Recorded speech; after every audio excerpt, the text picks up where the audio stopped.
Hello everyone, welcome back here at La Arnie's Kitchen and Food Creations.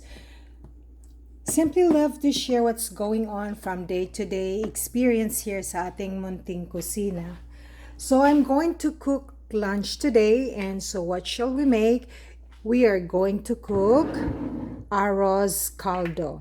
The word arroz means rice and caldo means hot or called from it, boiling, so boiled rice. So I am going to add approximately 6 tablespoons of extra virgin olive oil. Not necessarily that you will be using extra virgin olive oil as your sauteing ingredient. Whatever makes you happy, whatever availability in your pantry for sauteing, simply you can always go ahead. For savoring enhancers, I am going to add black pepper, which I love black pepper every time I cook, and also patis or fish sauce. You can purchase patis some of your favorite grocery stores or at the Asian stores or Filipino stores. I will be adding chicken powder broth. So it's a combination of black pepper, patis or fish sauce, and chicken powder broth. For our lamas or our spices, I have here lots and lots of strips of ginger, red cooking onions, and I use 9 cloves of coarsely chopped garlic. Okay, so I will saute this first, having my ginger. I want my ginger a little bit toasty.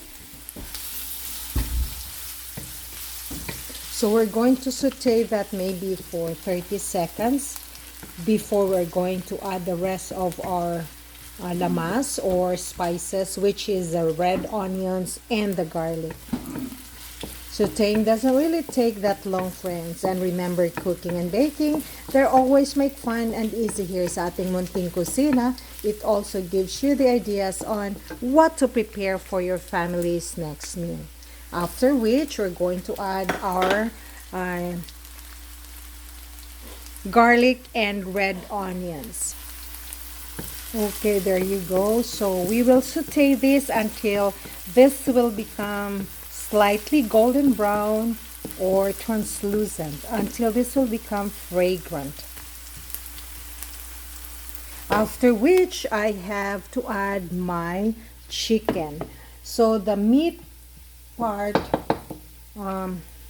I use is the chicken drumsticks. So since the drumsticks are quite bigger, so I cut it into half, wash it thoroughly in cold water, took out its fats, like the slimy part, so that the smell will not become pungent smell or malangsa. So this is 3/4 of a kilo. So simply I would like to add that into our spices.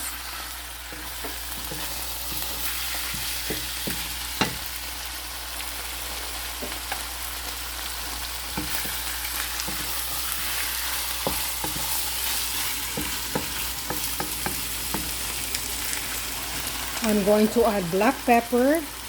I like adding the savoring enhancer prior to adding the rest of the ingredients. I'm going to add patis. I am just eyeballing all the necessary ingredients that I have. I don't really measure it precisely, friends.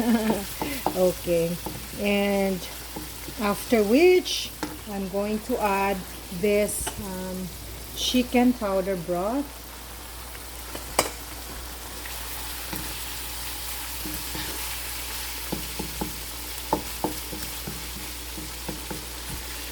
I'll be adding a little bit more of black pepper. I love black pepper, friends.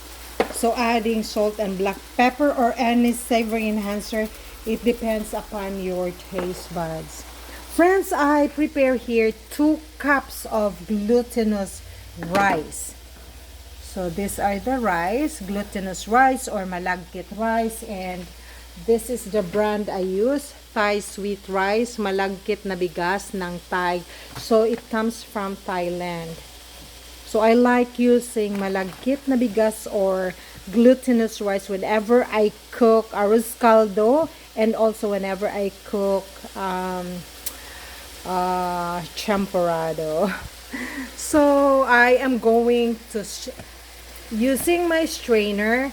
I'll have to run this in cold water. Just rinse it once.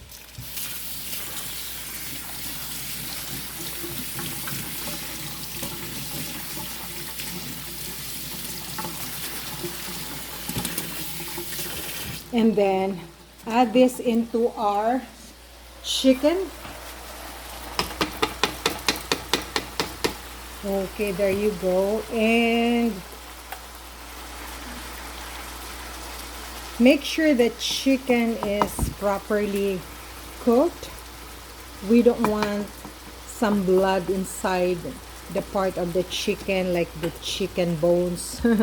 Okay, then I prepared here hot boiling water in my electric kettle to hasten our cooking. So friends, different people, they have their very different ways of cooking arrozcaldo, but our simple goal is to eat arrozcaldo. Lots and lots of water because the absorption from the rice is very great.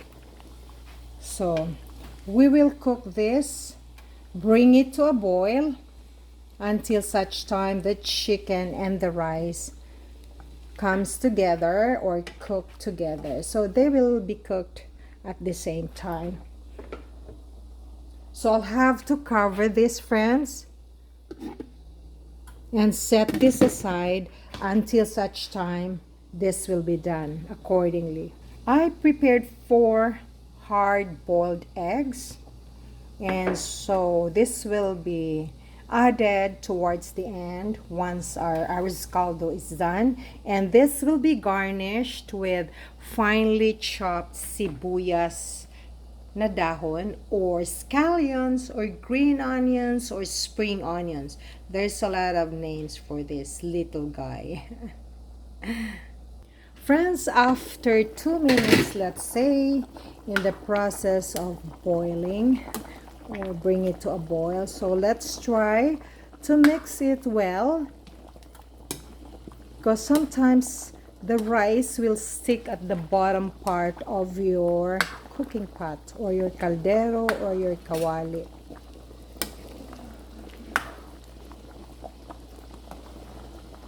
Chicken should be properly cooked. I'm talking about the part of the chicken. Sometimes at the middle portion there's a bloody thing there, so make sure that there's none of it.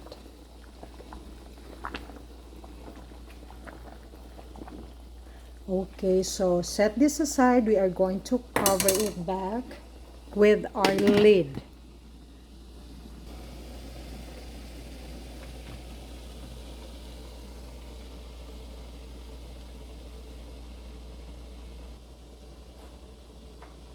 So wonderful, friends, the arrozcaldo or the boiled chicken arrozcaldo will be paired with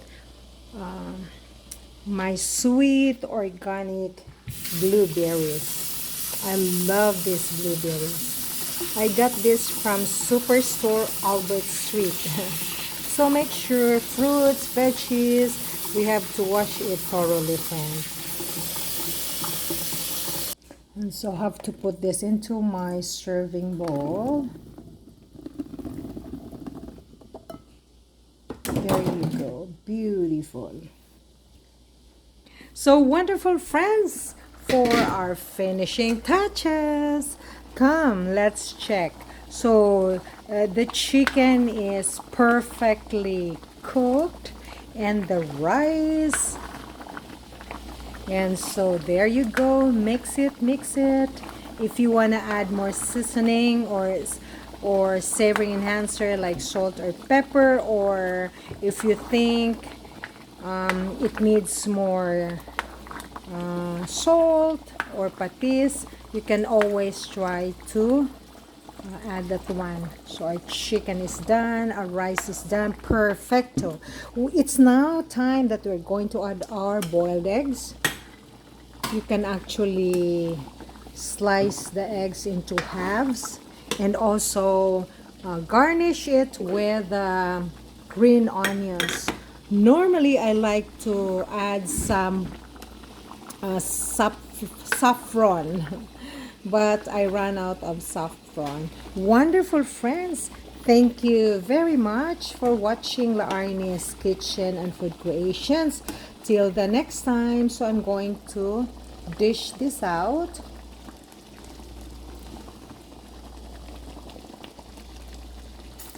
This is very tasty, and I hope you will give it a try and serve with love for your family and friends. So make sure that garnishing of the sibuyas or the onions should be done towards the end. Turn this off. Voila, thank you once and all. And this is your home cook buddy La Arnie saying you daghan kaing salamat, friends. Thank you very much. I hope to see you in my next videos for both cookings and bakings. You can also try to add some lemon, squeeze some lemon, and the taste is very delicious.